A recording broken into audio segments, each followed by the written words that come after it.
Welcome back to Yu-Gi-Oh! History with Joe Giorlando. In today's video, we are going back to Troop Dupe format, the summer of 2007, and taking a deep dive look at gadgets. Specifically, a gadget deck that's centered around the very cool and powerful continuous spell, Card Trader. So Card Trader is an interesting card. You read it, and you can obviously tell that it has potential. This is the deck that really utilized it the best. Basically, during your standby phase, you can put a card in your hand back into your deck and draw a new one.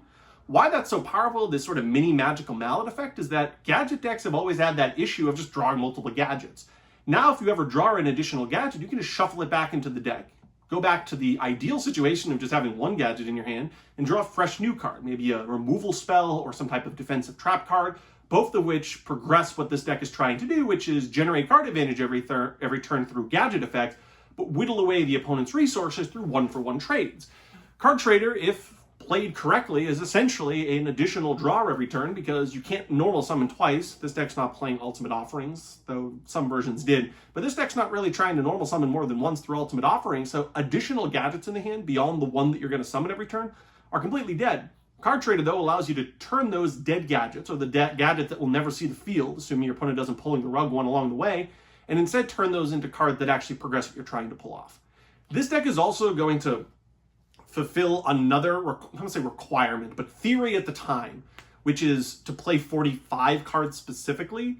There was this idea back in the day that if you play what's called fifth gadget, the idea here is if there are 9 gadgets in your deck and you play 40 cards, there's a pretty reasonable chance that that's going to clutter and you're going to draw a lot of them. However, 9 gadgets spread out through 45 cards means that 1 out of every 5 cards is a gadget, right? 9 times 5 is 45.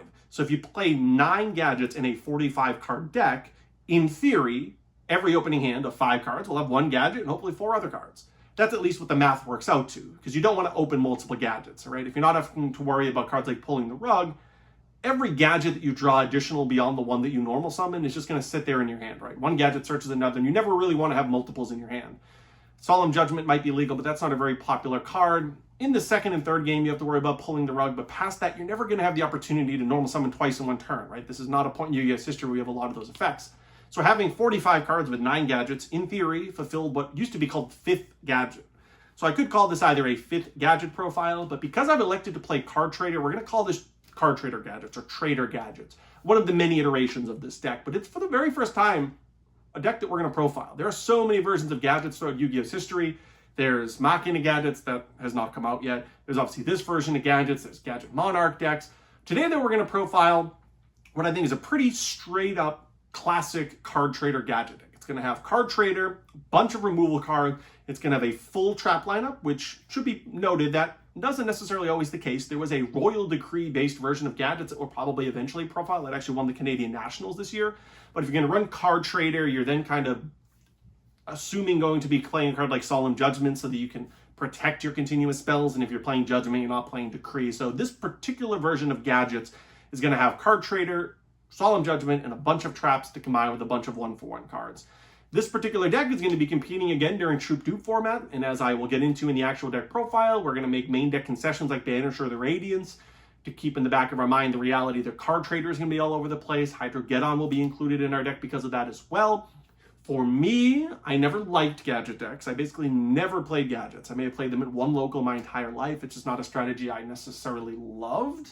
However, it is a deck that you would often see. If you went to an SJC during this time period, very likely you'd play against at least one gadget deck. They did see some success here or there. I'd consider them at least one tier below something like Machine Beatdown, and even decks like DDT I think are better. But it is a deck that you did need to keep into the back of your mind. We were at a point where Chimera Tech Fortress Dragon had yet to be printed, so it's not like you could just easily use your main deck Cyber Dragons to outboards of a bunch of gadgets. You did kind of have to push through all the gadgets naturally. So if your deck has cards like Sakuratsu Armor and Smash and Ground, which are very common, you're not really getting ahead by Smash and Grounding a gadget or using Sakuratsu Armor on a gadget, and there's not that free instant way of clearing a bunch of them like you could in later years of Yu-Gi-Oh! So you did have to grind through all of the gadgets, which could be very annoying. Not necessarily my favorite strategy, but it definitely existed, definitely something you needed to keep in the back of your mind, and definitely one of the many playable decks in the very, very diverse Troop Dupe format. Without further ado, let's take our very first deep dive look at gadgets, specifically playable during Troop Dupe format, and today a version that's going to utilize Card Trader. All right, first we'll start with 3 Cyber Dragons. So this deck, because it's not running Cyber Phoenix, it's not running any of the other sort of machine-centric cards like limited removal, it doesn't necessarily synergize with the deck as much as it might in other decks at this time, but it is just a powerful card. We're at the point of Yu-Gi-Oh's history where basically every deck just played 3 Cyber Dragons, unless you were one of the some more dedicated combo decks like Demise or even Chainburn to an extent. So 3 copies of Cyber Dragon. And then, so one of the discussion points with Gadgets has always been, what do you pair it with? So one of the options was 3 copies of Hydrogeddon. Hydrogeddon was really good against Card Trooper. Even if your opponent opened Machine Dupe Card Trooper, at least Hydrogeddon can combat that a little bit, right? Your opponent gets all the draws out of it, but at least you end with 3 1600 attack monsters. It was also good against other cards in the format like Dekoichi. It was good against cards like Sonic Bird and Manju out of the Demise deck. So it had some utility in other matchups as well. Plus, before we get to the actual gadgets, we're going to play a couple copies of Banisher of the Radiance. Banisher was just a nuisance card for a lot of decks to deal with. Even decks like Demise, right? They need to have the insects in the graveyard to summon Doomdozer. Against cards like Treeborn Frog, it's obviously fantastic. It's good against Card Trooper. You can just attack right over it. They don't draw. Same is true with all the recruiters. It can be really annoying even if you just leave it on the field and you don't attack over anything for a deck like T-Hero to really combat it, in the sense that you're not going to be able to de-draw and put Malicious into the graveyard to use. Obviously, you can still de-draw, but you can't get it into the graveyard. It's obviously fantastic against decks like DDT, so it actually lined up relatively well against a lot of the decks at the time. And then 1 copy of Neospatian Grand Mole. It was limited to 1 upon release in Strike of Neos, and it was just a really powerful card, particularly at this point in Yu-Gi-Oh's history, right? You attack over the defense position, let's say Gravekeeper Spy, and then you keep attacking with 1 single gadget, and that can be enough to win the game. The old Moloch, as it was once referred to as. And then this deck is, I'm calling it Trader Gadgets in reference to Card Trader.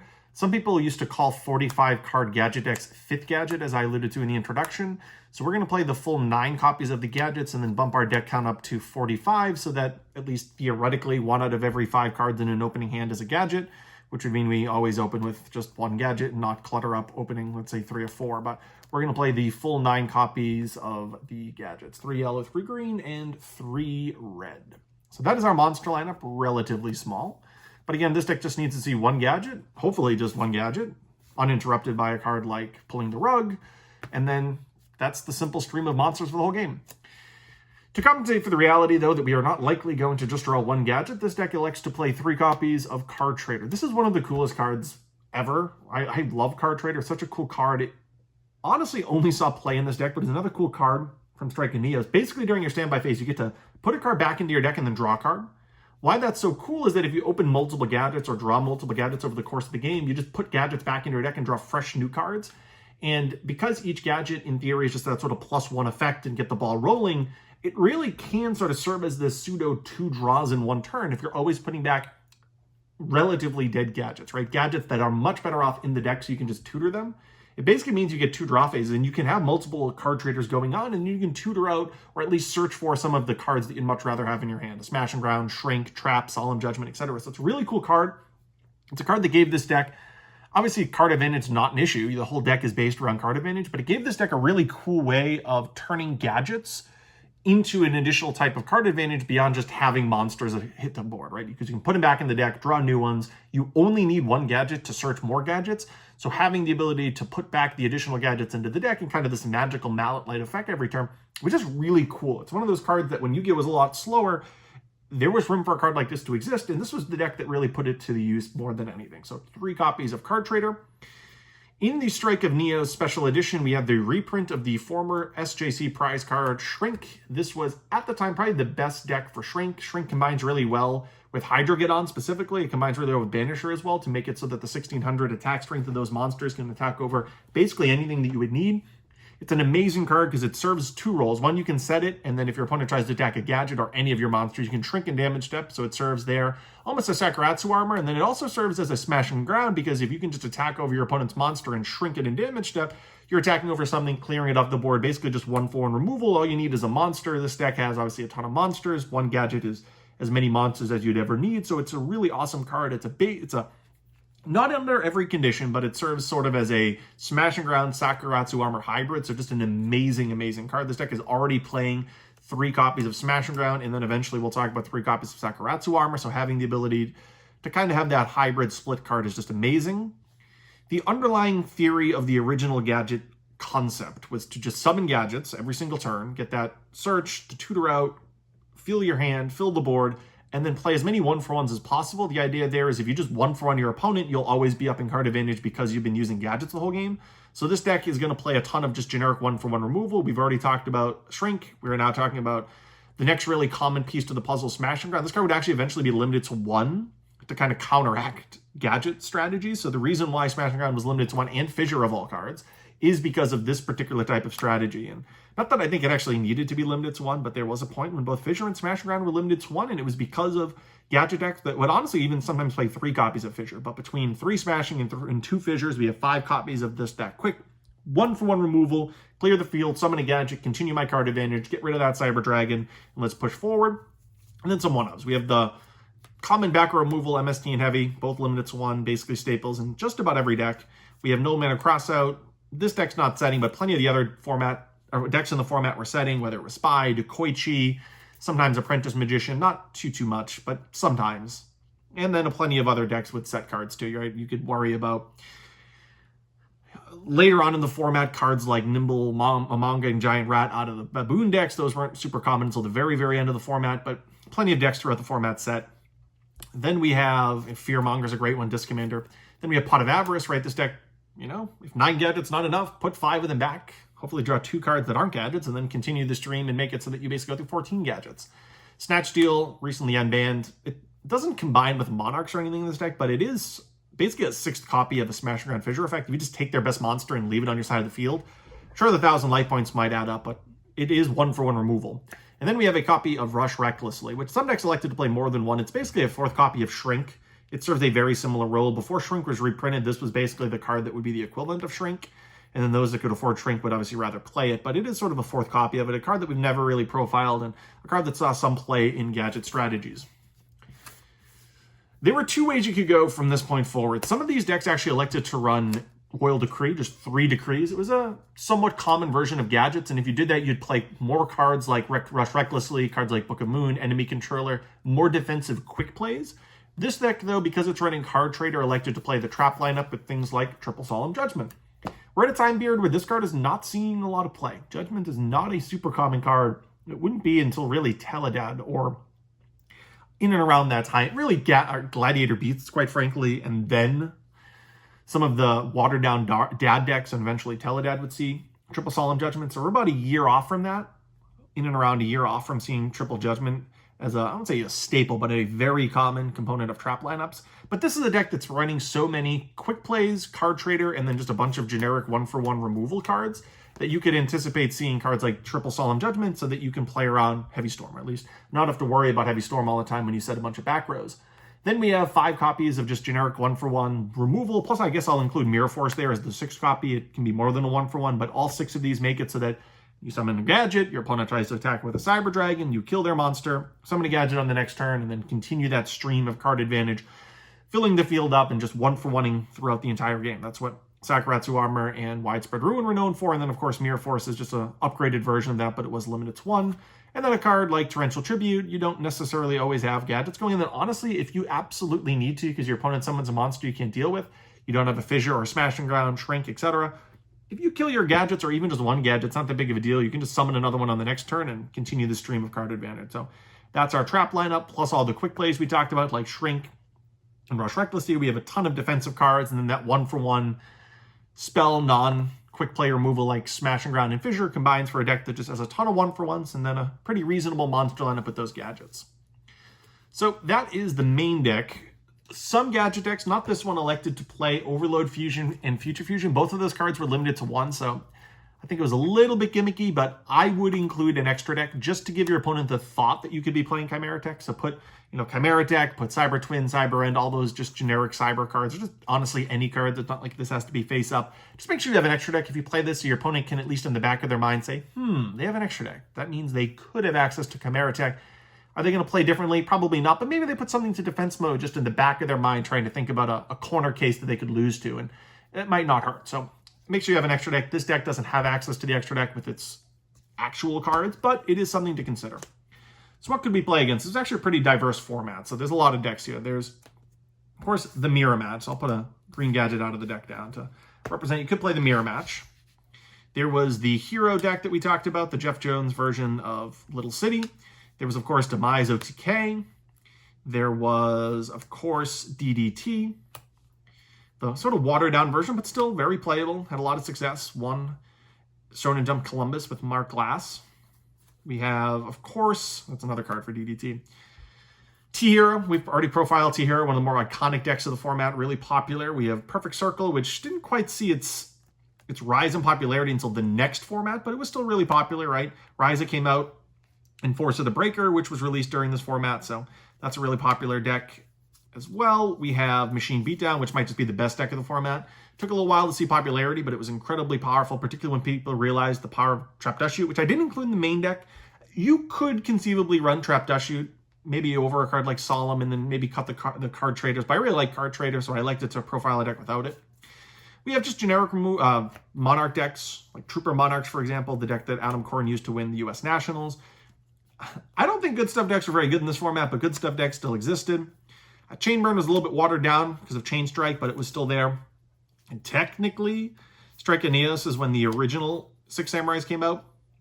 I don't think the deck was great, but it did top occasionally Canadian Nationals, for example, so you could make some concessions for it. I really wouldn't, but you could put a Kinetic Soldier in your extra deck just to compensate for that deck. So a lot of decks in this format. How are we counteracting it? So a card that would be of a concern is a card like Royal Decree. So I'm going to put Mobius in the side deck to compensate for Royal Decree. It has some utility in other matchups as well. It's not bad in the mirror match because if you hit Sakuratsu armor, put a big monster on the board, it's not too bad.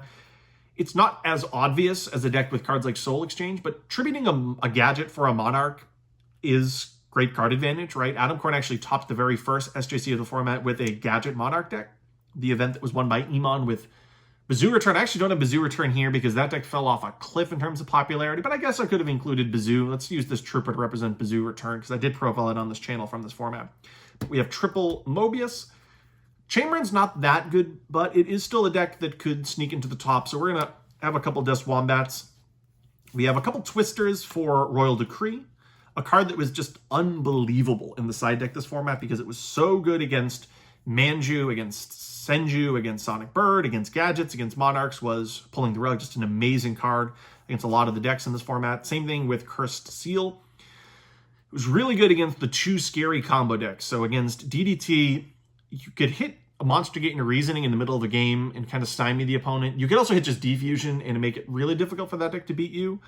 That didn't necessarily always line up, but there were so many 3-of spells that were powerful in that deck. Even hitting something like a Lightning Vortex could be powerful. So Cursed Seal had a lot of utility there. And then hitting Advanced Ritual Arts was usually game against Demise. Sometimes those players included a card like End of the World in their deck so that they could have a backup plan where they actually just naturally ritual summon Demise without having to send normal monsters from the deck. I actually ran Demise at SJC Montreal during that format. I remember winning a game that way. So it actually did happen where you would have a End of the World in your deck, and if your opponent used Cursed Seal on Advanced Ritual Art specifically, you would Sonic Bird and Manju out the original natural ritual spell intended to be used with Demise, and then use sometimes a Manju and a normal monster, sometimes a level 8 bug.